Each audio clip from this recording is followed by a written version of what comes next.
Hi everyone, आप सबका स्वागत है कोड फॉर एजुकेशन के अंदर। जैसे कि गाइस आप सबको पता है, मैंने रिडक्स टूलकिट की सीरीज स्टार्ट करी थी 2 से 3 महीने पहले। आज उसका पार्ट नंबर 2 स्टार्ट कर रहा हूं मैं दोबारा से, क्योंकि उस टाइम पे मैंने डिसकंटिन्यू कर दिया था इस सीरीज को, क्योंकि मैं बहुत ज्यादा बिजी था अपने ऑफिस के वर्क में। बट मैं अब पूरी की पूरी ये सीरीज कंप्लीट करूंगा कुछ दिनों के अंदर। जैसे कि आपको पता है कि रिडक्स टूलकिट इतना बड़ा टॉपिक नहीं है, बट जितनी भी चीजें हमें मिलती है इसके अंदर मैं सब कुछ कवर करूंगा। सारे स्टेप, सारी चीजें, फंक्शनैलिटी कैसे वर्क करती है, सब कुछ।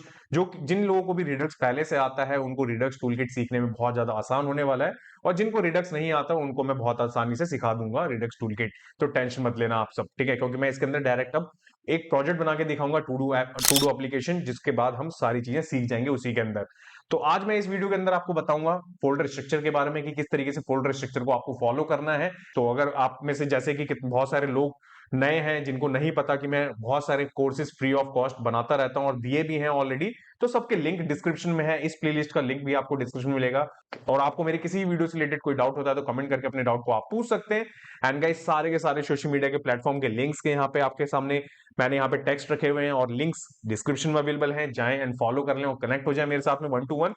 एंड गाइस, जैसे मैंने पिछली जो इसकी फर्स्ट वीडियो थी उसके अंदर इंट्रोडक्शन रखा था, वही मैंने यहाँ पे मेंशन कर रखा है एक बार रिवाइज करने के लिए, जस्ट देखने के लिए।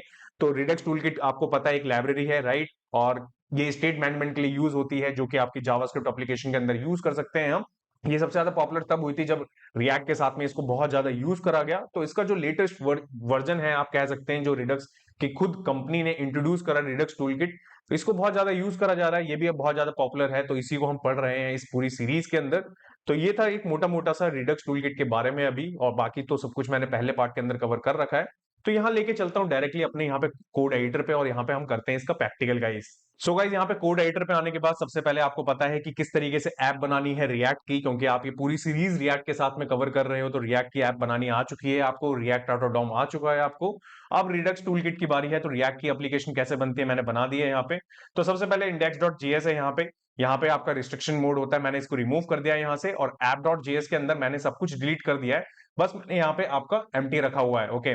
एंड इसके बाद में मैं आपको इंडेक्स डॉट सीएसएस के अंदर दिखा दूं, तो यहाँ पे मैंने सब कुछ यहाँ पे डिलीट कर दिया है। ओके, 2 महीने पहले देखिए जैसे मैंने सेटअप करा था पूरा फोल्डर, वो आपको यहाँ पे दिख रहा होगा अभी। एंड इसके बाद ऐप डॉट सीएसएस के अंदर मैंने यहाँ पे क्या कर रखा है, सीएसएस लिख रखी है, और यहाँ पे एक बैकग्राउंड इमेज लगा रखी है। ओके। अब इसका आउटपुट आप देखेंगे यहाँ पे, तो यहाँ चलेंगे ब्राउजर पे। तो ब्राउजर पे आपको यहाँ पे देखिए रिडक्स टूलकिट यहाँ पे आपको मैंने क्यों रखी है ये, क्योंकि जस्ट लुकिंग वाइज हमें अच्छा लगे ब्राउजर देखने में। ओके, बस इसका और कोई रूल नहीं है इस इमेज का, तो कंफ्यूज मत होना। ओके। और ये सारा का सारा कोड कहाँ पे मिलेगा अभी आगे चल के मैं बताता हूँ आपको। तो ये है आपकी ऐप जिसके अंदर हम सब कुछ करने वाले हैं। फोल्डर स्ट्रक्चर आप तो आपका रिएक्ट आपको पता है बहुत अच्छे से। तो सबसे पहले एक फोल्डर हमने यहाँ पे बना रखा है आपका एसेट्स करके। ओके, जिसके अंदर इमेजेस रखी हुई है हमने। डिलीट आइकन को यूज करेंगे हम, क्योंकि मैं इस पूरे के पूरी सीरीज के अंदर आपको मैं क्या प्रैक्टिकल में सिखाने वाला हूँ, टू डू एप्लीकेशन की। टू डू एप्लीकेशन की जितनी भी फंक्शनैलिटी होती है ना, वो हम यहाँ पे बनाएंगे आपकी ऐड करने की, डिलीट करने की, और डिलीट ऑल करने की, ये सारी चीजें। ओके। तो यहाँ पे आपका एसिड्स हो गई। ओके। अब इसके बाद में यहाँ चलते हैं ब्राउजर पे पहले, और बात कर लेते हैं कि किस तरीके से चीजें आपको मिलेंगी। तो रिडक्स आपका, रिएक्ट रिडक्स आपको यहाँ पे मिलता है, जो कि आपका यूज करते थे हम पहले। ओके। और होगा यही यूज, बट अब आपका किस तरीके से यूज होगा। रिडक्स टूलकिट क्या करता है आपका बिहाइंड द सीन, आपका क्या करता है, कनेक्ट। इट मींस कि मिडिल वेयर का काम करता है आपका रिएक्ट रिडक्स ही। वही इसको सारी की सारी इंफॉर्मेशन प्रोवाइड कराता है, और वही स्टेट मैनेजमेंट करता है। बस इसका यही रोल है। ओके। और बाकी जितनी फंक्शनैलिटी से रिलेटेड वाली बात है वो आपका टूलकिट के अंदर हमें मिलेगी। तो आपको यहाँ पे सबसे पहले क्या क्या चीजें इंस्टॉल करनी है, यहाँ पे आपको इंस्टॉल करना होगा ये दोनों के दोनों पैकेजेस को, पैकेज डॉट जेसन के अंदर अभी करके देखेंगे हम। उसके बाद हम यहाँ पे यूज करने वाले हैं स्टाइल कंपोनेंट्स के बारे में। स्टाइल कंपोनेंट का ये पैकेज मिलता है हमें, जिसको डिजाइनिंग के पर्पस के लिए, जैसे कि आप सबको पता है बूटस्ट्रैप है, टेलविंट है, सीएसएस है, नॉर्मल सैस है, वैसे ही आपके पास में स्टाइल कंपोनेंट रिएक्ट के साथ में बहुत ज्यादा पॉपुलर है। इसको हम यूज करेंगे डिजाइनिंग के पर्पस के लिए। और जो कोड है आपका, वो कोड मिलेगा मेरे गिटहब पेज पे यहाँ पे। तो अगर फॉलो नहीं करा तो फॉलो कर लो, यहीं पे सारे के सारे रैपो पड़ी हुई है। तो यहाँ पे आपको दिख रहा होगा रिडक्स टूल किट है, रिएक्ट क्या है, यहाँ पे रिएक्ट ऑटो 6 है आपके पास में। और जितने भी मैंने अभी तक आपको दो ही मैंने प्रोजेक्ट दिए हैं आपके रिएक्ट के, तो वो भी यहाँ पे अवेलेबल है आप सबके लिए फ्री ऑफ कॉस्ट। ओके। और अगर इतना सब कुछ अच्छा लग रहा हो तो लाइक कर दे वीडियो को। एंड कमेंट भी करते चले अच्छे अच्छे। चैनल पे जितने भी नए लोग हैं गाइस, चैनल को सब्सक्राइब करें, बेल आइकन को ऑल पे क्लिक करें। ओके, मोटिवेशन मिलता है इससे। तो यहाँ चलते हैं, यहाँ पे सबसे पहले किस तरीके से सेटअप करना है तो देखिए, वन बाय वन करके करेंगे। यहाँ पे सबसे पहले एक फोल्डर क्रिएट करेंगे हम यहाँ पे कंपोनेंट्स नाम का। ओके, कंपोनेंट्स क्यों? क्योंकि कंपोनेंट्स में आपके अलग अलग कंपोनेंट्स होंगे जब आप रियल वर्ल्ड के प्रोजेक्ट में काम करेंगे। ओके, किसी भी कंपनी में या अपने लिए भी। तो यहाँ पे मैं क्या करता हूँ, एक एप्लीकेशन बनाते हैं हम यहाँ पे। तो एप्लीकेशन के अंदर क्या करनी है हमें, टू डू एप्लीकेशन होगी हमारी। तो मैं एक कंपोनेंट बना रहा हूँ उसके नाम का, तो मैं यहाँ पे कर देता हूँ आपको to do list dot GS. Okay, ये मैंने यहाँ पे डिजाइन कर दिया।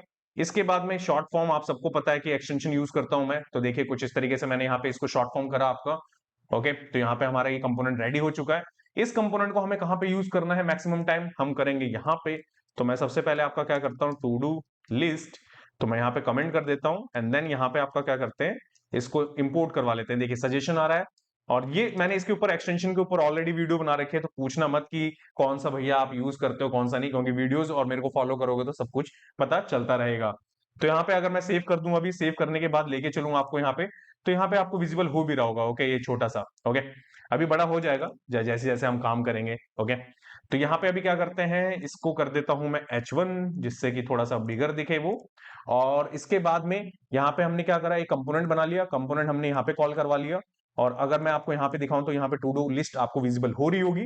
अब क्या करना है, किस तरीके का डिजाइन बनाना है हमें, तो यहाँ पे हम क्या करेंगे, पहले डिजाइन बना लेते हैं और फिर उसके बाद में सेटअप करेंगे आपका रिडक्स टूलकिट को। बट उससे पहले हमें करना क्या होगा, उससे पहले हम क्या करते हैं, मैं यहाँ पे आता हूँ, यहाँ पे टर्मिनल के अंदर, और यहाँ पे जो कमांड्स मैंने आपको बताई थी ना, इसको कॉपी करता हूँ, हिट करते हैं जिससे कि इंस्टॉल हो जाए। सेकंड वाले पे चलते हैं, करते हैं कॉपी। कॉपी करने के बाद में इसको भी यहाँ पे इंस्टॉल करेंगे। ओके, देखिए ये इंस्टॉल हो चुका है। इसके बाद में इसको पेस्ट करा, पेस्ट करने के बाद में हमने इसको भी अब यहाँ पे इंस्टॉल कर दिया। अब पैकेज डॉट जेसन के अंदर चलेंगे ना आप, तो यहाँ पे आपको रिएक्ट तो दिखेगी। ओके, कि रिएक्ट है हमारे पास में। आप देखिए रिडक्स आपके पास में आ चुका है, रिएक्ट रिडक्स। एंड इसके बाद में आप यहाँ पे टॉप पे देखेंगे तो देखिए टूलकिट आपके पास में मिल रहा है वर्जन। तो आपको ऐसा नहीं है कि कोई स्पेसिफिक वर्जन यहाँ पे डिफाइन करना है। अभी मैं जो करंट आज मैं बना रहा हूँ ये वीडियो, तो आपका ये वर्जन है। क्या पता इन फ्यूचर जाके आपका और भी अपडेट आ जाए, तो घबराने की कोई बात नहीं है आपको। ओके, तो बस आप यहाँ पे अपना वर्जन चेंज कर लेना, जो मेरा वर्जन सेम है, तो आपकी सारी चीजें सेम चलने लगेगी। ओके, तो ये भी हो गया आपका, दोनों चीज हमारे पास में मिल गई है। ऐप में कोई दिक्कत नहीं है, एक बार वापस चल के देखें हमारी ऐप चल रही है, यस चल रही है, कोई इशू नहीं है। यहाँ पे वापस चलते हैं, यहाँ पे ऐप डॉट जेएस पे काम हो चुका है। यहाँ पे अभी हमें कुछ काम है नहीं, तो इसको यहाँ कर देते हैं क्लोज। यहाँ पे आते हैं टू डू लिस्ट के ऊपर, तो यहाँ पे इसको करते हैं साइड बार को क्लोज। ओके, इसको भी थोड़ा सा नीचे कर लेते हैं। अब हमें यहाँ पे क्या क्या चीजों की रिक्वायरमेंट लगेगी, सबसे पहले तो जो हमें डिलीट आइकन हमने रखा है, इट मीन्स की जो एसवीजी रखा है वो हमें चाहिए होगा। तो कहाँ से चाहिए होगा, तो उसका नाम रख लेते हैं हम फ्रॉम, यहाँ पे लेते हैं नो, एक और डॉट चाहिए, बाहर जाना है हमें, एसेट्स, देन इसके बाद में हमारा डिलीट आइकन, ये देखिए। ठीक है, पहली चीज हमारी होगी क्या चीज, कि हमने यहाँ पे आइकन को इंपोर्ट करवा लिया है। अब इसके बाद में नेक्स्ट अब क्या करना है हमें, हम करेंगे यहाँ पे आपका कंटेनर। ओके, तो ये इसको रिमूव करता हूं मैं, पहले मैं कंटेनर लेता हूं। ठीक है, अब मैं ये चीज क्यों कर रहा हूं, ध्यान रखिएगा, समझिए। आपका क्या है कि मैंने अभी इंस्टॉल करना है हमें क्या चीज, स्टाइल कंपोनेंट को, और तब कंटेनर कुछ इस तरीके से, जैसे कि मैंने बूटस्ट्रैप आपको सिखाई है बहुत टाइम पे। बट वहां पे क्या है कि हमें क्लास मिलती है बूटस्ट्रैप के अंदर, तो हम कंटेनर क्लास को यूज कर पाते हैं डायरेक्टली। जब कभी भी हम स्टाइल कंपोनेंट की बात करते हैं तो पहले इसे इंस्टॉल भी करना होता है। ओके, तो एक बार वापस चलते हैं यहाँ पे सीएमडी कमांड की तरफ, और वापस चलते हैं हमारी ऐप पे। यहाँ पे आते हैं, इसको करते हैं कॉपी, कॉपी करने के बाद यहाँ चलते हैं, यहाँ पेस्ट करते हैं, एंटर मारते हैं। ओके, एंटर मारने के बाद में देखिए तुरंत ये यहाँ पे इंस्टॉल भी हो जाएगा। देखिए इंस्टॉल हो चुका है अभी। और इंस्टॉल होने के बाद में हमें करना क्या होगा, यहाँ पे वापस चलते हैं, यहाँ पे यहाँ आते हैं। जैसे कि आपको इन्होंने गाइडेंस दे रखी है कि किस तरीके से आपको करना है, तो सिंपल जैसे ये बता रहे हैं इंपोर्ट करके कुछ इस तरीके से आप इंपोर्ट करवा सकते हैं। यहाँ पे करना है इसको कॉपी, कॉपी करने के बाद हमें कहाँ पे यूज करना है इसको, हमारे को इस फाइल में यूज करना है, सिंपल इतना सा काम है। ओके, तो ये चीज आप समझ गए। अभी यहाँ पे कंटेनर आपको अनडिफाइंड आ रहा होगा, अभी इसका हो जाएगा सॉल्यूशन। ओके, टेंशन मत लो। तो यहाँ पे अभी फट गया है कोड, कोई इशू नहीं है, हो जाएगा सॉल्यूशन। तो सबसे पहले अभी हमारा कंटेनर है, तो इस कंटेनर की सीएसएस भी हमें लिखेंगे हम। तो बट मैं यहाँ पे लिख के नहीं दिखाऊंगा सीएसएस, क्योंकि ये सीएसएस का कोई प्रोजेक्ट नहीं है, बस एक डमी स्ट्रक्चर खड़ा कर लेंगे हम, जिससे कि जो एप्लीकेशन समझ में आ सके आपको कि कैसे वर्क करता है आपका रिडक्स टूलकिट। ओके, H1 होने वाला है यहाँ पे आपका, टू डी लिस्ट रखेंगे हम। और इससे पहले मैं क्या करता हूँ, यहाँ पे जो सीएसएस है मेरे पास में, मैं इसको कॉपी कर लेता हूँ। ओके, कॉपी करने के बाद में यहाँ आता हूँ मैं, नीचे और यहां पेस्ट कर देता हूं। अब बहुत सारे लोगों का क्वेश्चन होगा कि ये चल कैसे रहा है, राइट? तो मैं थोड़ा आइडिया दे देता हूं और समझा देता हूं कि कैसे यहाँ पे चलती हैं चीजें स्टाइल कंपोनेंट के साथ में। जब कभी भी आप खुद से टैग डिक्लेयर करते हैं स्टाइल कंपोनेंट के लिए, तो यहाँ पे कुछ इस तरीके से आपको यहाँ पे बनाना होगा कि कैपिटल केस होगा आपका, फर्स्ट कैपिटल होगा, कैपिटलाइज, ओके। एंड देन इसके बाद में कॉन्स्ट डिक्लेयर होगा, कॉन्स्ट के बाद में वही सेम नेम होगा, इजिकल टू स्टाइल्ड, मैंडेटरी है, डॉट, डॉट के बाद अगर वो डिव है, h1 है या क्लास है, जो भी है वो आप यहाँ पे डिफाइन करेंगे। और जो भी आप चाहें बैकट्रिक के अंदर, इट मींस की टेम्पलेट स्ट्रिंग के अंदर, यहाँ पे आपको वो सीएसएस मेंशन कर देनी है। और ये सीएसएस ध्यान रखिएगा सैस की तरह चलती है। अगर मैं आपको नीचे करके दिखाऊं तो देखिए मैंने इसको मल्टीपल की तरीके से लिख रखी है। आगे चल के अभी देखते हैं, पहले इसको सेव करते हैं। सेव करने के बाद यहाँ चलते हैं, यहाँ पे आते हैं, यहाँ पे देखिए यहाँ पे ये चीजें अच्छी दिख रही है हमें, ओके। इट मीन्स कि हाँ हमारा टेक्स्ट आ चुका है। नेक्स्ट, अब मैं क्या करता हूं, मैं करूंगा यहाँ पे रैपर, ओके। रैपर नाम की होगी क्लास, तो एक होगा हमारा ये इनपुट। इस इनपुट पे हमारा टाइप हो जाएगा ये आपका टेक्स्ट। तो मैं जो आपको टू डू एप्लीकेशन दे रहा हूं यहाँ पे, वो एक इनपुट होगा, एक बटन होगा। उस इनपुट पे जो भी यूजर लिखेगा, उस बटन पे क्लिक करने के बाद वो एड ऑन हो जाना चाहिए हमारी स्टेट में, और वहां से हम उसको रीरेंडर करवा के अपने यहाँ पे कंपोनेंट पे शो भी करवाएंगे। ये पूरी एप्लीकेशन बनने वाली है, ठीक है। समझ गए इतना आप? तो यहाँ पे अभी इतनी चीज है, प्लेस होल्डर है हमारा। प्लेस होल्डर के अंदर क्या करेंगे, add a new to do, simple. ये मेरा क्या हो गया, ये हो गया मेरा इनपुट। अगर मैं इतनी चीज को करूं सेव, और रैपर वाली क्लास आपको दिखा दूं एक बार, तो देखिए रैपर मैंने यहां पे डिक्लेयर करा, ये आपके सीएसएस की प्रॉपर्टी, बॉर्डर, शैडो, ये सारी चीजें। इनपुट के बारे में मैंने यहाँ पे लिखा हुआ है आपका width, height, padding and font and border and आपका background colour. And then focus करने पे आउटलाइन चली जानी चाहिए। और ये आपकी वेबकिट से रिलेटेड, एंड आपको पता है क्यों करता हूं मैं, एनिमेशन से रिलेटेड। जितने भी पहले के प्रोजेक्ट देखे हुए उन्हें पता है कि मैं किस तरीके से वर्क करता हूं क्रॉस एप्लीकेशन के लिए, ओके। यहां करूंगा मैं इसको सेव, एंड सेव करने के बाद यहां आएंगे। यहां पे आने के बाद आपको दिख रहा होगा, तो देखिए अभी यहाँ पे कुछ इस तरीके से दिख रहा है ये। और डिजाइन थोड़ा अलग है, इसको थोड़ा सा बड़ा कर लेते हैं। तो अभी आपका 100 में है, देखते हैं इसका इशू क्या है। बाकी अभी पहले कर लेते हैं, पहले पूरा बना लेते हैं, फिर उसके बाद में। अब यहाँ पे आते हैं, यहाँ पे नेक्स्ट आपका क्या मैंने आपको बताया था मैंने कि बटन होगा आपके लिए, ठीक है। देखिए मिस्टेक बहुत सारी होने वाली हैं, तो इग्नोर करिएगा ये सारी चीजों को, क्योंकि आपको पता है न्यू लैपटॉप है, तो हाथ इस पे अभी उतना अच्छा सेट नहीं हुआ है कोडिंग के पर्पस के लिए। तो वो चीजें होंगी, यहाँ पे गलतियां तो होंगी, ठीक है। अब इसके बाद में ये बटन है हमारा। अब ये बटन में आप क्या करेंगे, हम लिस्ट होगा, ठीक है। तो ऑन क्लिक अभी नहीं बनाते, ऑन क्लिक के लिए नेक्स्ट, ओके। नेक्स्ट के लिए छोड़ देता हूं, मैं नेक्स्ट वीडियो में समझाऊंगा कि कैसे बनती हैं ये सारी चीजें। करूंगा मैं सेव। सेव करने के बाद यहां चलेंगे, तो यहाँ पे आपको दिख रहा होगा, तो देखिए ये इनपुट है आपका। मैं थोड़ा सा बड़ा कर लेता हूं जिससे कि आपको विजिबल हो, ठीक है। इतना ही इनफ है। ये देखिए टाइटल हो गया, ये इनपुट हो गया प्यारा सा, ये आपका बटन जिसपे हम करेंगे फंक्शनलिटी का वर्क। ये चीज आपको आइडिया लग गया कि क्या चीज हम बना रहे हैं। अब इसके बाद में नेक्स्ट क्या होने वाला है, नेक्स्ट होने वाला है आपका यहाँ पे कि जो डिव हम शो करवाएंगे, जो भी हम इनपुट यूजर ऐड करेगा यहाँ पे, वो शो भी तो होना चाहिए, वो भी हम यहीं रखेंगे। फिर उसके बाद में अगर हमारे पास में टाइम रहा तो मैं आपको इसको कंपोनेंट्स वाइज तोड़ के भी दिखाऊंगा, बट अभी एक ही फाइल बनाते हैं, एक ही फाइल पे हम सारी चीजें करेंगे। तो टू डू आइटम करके होगा हमारे पास में, ध्यान रखिएगा, ठीक है। ये है हमारे पास में। इसके बाद में एक डिव होगा इसके अंदर, क्लास नेम।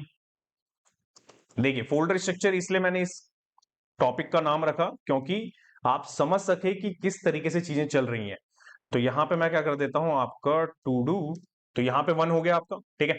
अब इसके बाद में एक और चीज होगी यहाँ पे आपकी, जो होगी आपकी किसके लिए, आइकन चाहिए हमें, ठीक है। देखिए मैंने कहा था ना गलतियां हो रही हैं, बहुत ज्यादा होंगी गलतियां, मुझे पता है, क्योंकि काफी दिनों के बाद कोड लिख रहे हैं यहाँ पे हम, तो ऑब्वियस सी बात है। तो यहाँ पे आपने इमेज ऊपर यहाँ पे इंपोर्ट करवा ली है, इसको कॉपी करेंगे, ठीक है। और यहाँ पे इमेज टैग के साथ में एसआरसी, यहाँ पे करेंगे प्लेस, ठीक है। एंड देन ऑल्ट भी दे देते हैं हम, यहाँ पे दे देते हैं इसको डिलीट। एंड इसके साथ और कुछ नहीं देते हैं, इतना ही रखते हैं, करते हैं यहाँ पे इसको सेव। एंड सेव करने के बाद चलते हैं अपने ब्राउजर पे। एंड ब्राउजर पे आने के बाद देखें तो देखिए ये कुछ इस तरीके का दिखेगा जब हमारी पूरी की पूरी फंक्शनलिटी बन जाएगी गाइस। इट मींस कि मैं यहाँ पे लिखूंगा आपका टू डू 1, और जैसे ही मैं यहाँ पे हिट करूंगा तो ये कुछ इस तरीके का बन जाएगा। और ये डिलीट वाला आइकन पे जैसे ही हम क्लिक करेंगे तो हमारी डिलीट की फंक्शनलिटी वर्क करनी चाहिए। इतना आप समझ गए कि जो हम एप्लीकेशन बनाने वाले हैं, देखिए मैं पढ़ा भी रहा हूँ, और पढ़ाते पढ़ाते आपको एक छोटी सी एप्लीकेशन भी बना के दिखा दूंगा कि जिससे कि आपको आइडिया लग जाए कि कैसे काम होता है। ओके, अब इसके बाद में मैं क्या करता हूं, कमेंट भी करते हुए चलता हूं ना, जिससे कि शो इनपुट कंटेंट, ठीक है, ये हो गया हमारा। और यूजर इनपुट, ठीक है, ये इतनी चीज हमने बना ली। ये होगा हमारा क्लियर ऑल द कंटेंट, ठीक है। अब ये कैसे होगा, इसके लिए हमें लगेगा एक और यहाँ पे डिव। तो मैं क्या करता हूँ, क्लियर बटन करके है, ये सारी चीजें नीचे हैं रखी हुई, मैं भी आपको एक बार और दिखा दूंगा जिससे कि आइडिया लग जाए। अब देखिए क्लियर बटन हो गया, और अगर मैं आपको दिखाऊं यहाँ पे लैपटॉप में, तो यहाँ पे सब कुछ जितने भी एरर थे सारे जा चुके हैं। अब क्यों चले गए, क्योंकि हमने सारी चीजें डिक्लेयर कर ली। सबसे पहले हमने यहाँ पे इनपुट डिक्लेयर कर लिया, जो डेटा शो करवाना है वो क्लियर करने का। इट मीन्स कि जितने भी हम एड ऑन करवाएंगे उनको एक बार में इसकी भी फंक्शनलिटी बनाएंगे हम, किसमें, रिडक्स टूलकिट के अंदर। ओके, टेंशन मत लेना इस चीज की। तो यहाँ पे ये सबसे पहले कंटेनर रैपर, रैपर के अंदर यहाँ पे सेस की तरह कुछ लिखा हुआ है हमने, इनपुट के बारे में, इनपुट के फोकस के बारे में, देन उसके बाद आपके क्रॉस ब्राउजर पे सपोर्ट करने के लिए, देन बटन भी हमने यहाँ पे मेंशन करा है कि बटन कैसा होना चाहिए। देखिए ये बटन मिलेगा हमें, उस बटन पे कैसे कैसे कलर होंगे, ये सारी चीजें। फिर उसके बाद में आपका क्या है, टू डू आइटम कैसे दिखनी चाहिए, जो दिख रहा था आपको अभी वहां पे, वो हमने यहाँ पे रखा हुआ है। उसके अंदर आपका टेक्स्ट कैसा होगा, कितनी परसेंटेज की विड्थ होगी, आइकन को कैसे रखना है, और इमेज कितनी नंबर की विड्थ पे रहनी चाहिए, ये सारी चीज। देन इसके बाद है लास्ट आपका यहाँ पे क्लियर बटन, और यहाँ पे आपके सामने यहाँ पे दिख भी रहा है। ओके, तो इतनी चीज आप समझ गए जो मैंने यहाँ पे आपका डिजाइन करा है। इसके बाद चलते हैं सबसे पहले आपका ब्राउजर पे, एंड ब्राउजर पे आने के बाद देखेंगे, तो देखिए हम जो बनाने वाले हैं, जो भी मैंने आपको बोला कि फोल्डर स्ट्रक्चर रहेगा, तो समझिए सबसे पहले आपका डिजाइन रेडी हो चुका है। तो यहाँ पे कितनी फंक्शनैलिटी मैं आपको बताऊंगा इस पूरे कोर्स के अंदर। सबसे पहले हमारे हमारे को बनाना होगा आपका add to cart. It means कि ऐड करवाने की, स्टेट के अंदर ऐड करवाने की फंक्शनैलिटी। ऐड करवाने के बाद उस पर्टिकुलर को, जो हम ऐड करवा रहे हैं डेटा, उसको रीड करने की यहाँ पे हमें बनाना होगा। और कैसे रीड करते हैं टूल किट के अंदर देखेंगे, रिडक्स टूल किट के अंदर। फिर डिलीट वाली फंक्शनैलिटी बताएंगे हम, कि डिलीट करवाना इंडिविजुअल भी, और सबको अगर मैं चाहता हूं एक साथ क्लीन करना, इट मींस कि डिलीट करना, तो वो भी हम फंक्शनैलिटी बनाएंगे, ठीक है। और वो भी हमारा कौन हैंडल करेगा, वो भी हमारा करेगा आपका रिडक्स टूलकिट ही। तो यहाँ पे वापस चलते हैं अपने यहाँ पे वीएस कोड पे। यहाँ पे अगर मैं आपको दिखाऊं तो देखिए, सबसे पहले आपका मेन फोल्डर होगा। मेन फोल्डर के बाद में जैसे रिएक्ट आपको फोल्डर बना के देता है, उसके अंदर मैंने बस एसिड्स नाम का एक फोल्डर बनाया जिसमें इमेज रखी है। एक कंपोनेंट्स नाम का है, आगे चल के हम रिडक्स के अकॉर्डिंग फोल्डर बनाएंगे यहाँ पे हम, जैसे जैसे हमें रिक्वायरमेंट लगेगी इस एप्लीकेशन को बनाने में, छोटे से एप्लीकेशन को बनाने में। तो आज की वीडियो में इतना ही है। ओके, अब नेक्स्ट आपको मैं क्या पढ़ाने वाला हूं वो भी देख लेते हैं एक बार। सो गाइस, नेक्स्ट वाले पार्ट में मैं आपको बताऊंगा रिडक्स टूलकिट का मेथड है एक आपका क्रिएट स्लाइस का। अब क्रिएट स्लाइस होता क्या है, इसको कैसे यूज करते हैं, और इसका वर्क क्या है एक्चुअल में, तो सारी चीजों पे बात करेंगे, थ्योरी एंड प्रैक्टिकल, नेक्स्ट वाले पार्ट के अंदर। एंड गाइस, वीडियो को सपोर्ट दिखाने के लिए लाइक करें, शेयर करें एंड कमेंट करें। एंड अगर आप नए हैं चैनल पे, तो चैनल को सब्सक्राइब करें एंड बेल आइकन को ऑल पे क्लिक करें, जिससे कि वीडियो की लेटेस्ट नोटिफिकेशन आपको सबसे पहले मिल सके। तो मिलते हैं गाइस नेक्स्ट पार्ट में, जब तक के लिए till then bye bye guys.